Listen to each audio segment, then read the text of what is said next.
বন্ধুরা 19-12 নিফটির প্রেডিকশান করব।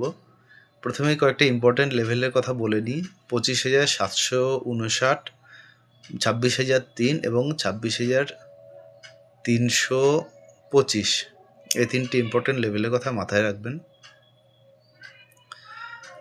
নিফটি আগের দিন এফআইআই এবং ডিআইআই যথাক্রমে 2,700 এবং 500 কোটি লং করেছে ক্যাশ মার্কেটে, এবং ইন্ডেক্স মার্কেটে এফআইআই 100 কোটি শর্ট করেছে। তো একটা ডেসপারেট এফেক্ট এফআইআইয়ের তরফ থেকে, যাতে তাদের পজিশনগুলোকে তারা ক্লিয়ার করতে পারে, কারণ তারা এখনও শর্ট হয়ে বসে রয়েছে 26,000 লেভেলে।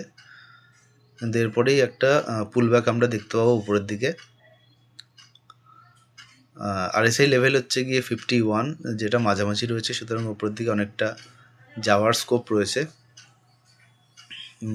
25,900 লেভেলে প্রায় 1,87,00,000 লং আছে, নতুন কন্ট্রাক্ট অ্যাড হয়েছে।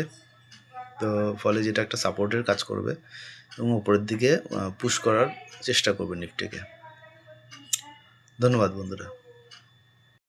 19-12 নিফটির প্রেডিকশান করব। প্রথমেই কয়েকটা ইম্পর্ট্যান্ট লেভেলের কথা বলে নিই। 25,759, 26,003 এবং 26,325, এই তিনটি ইম্পর্ট্যান্ট লেভেলের কথা মাথায় রাখবেন।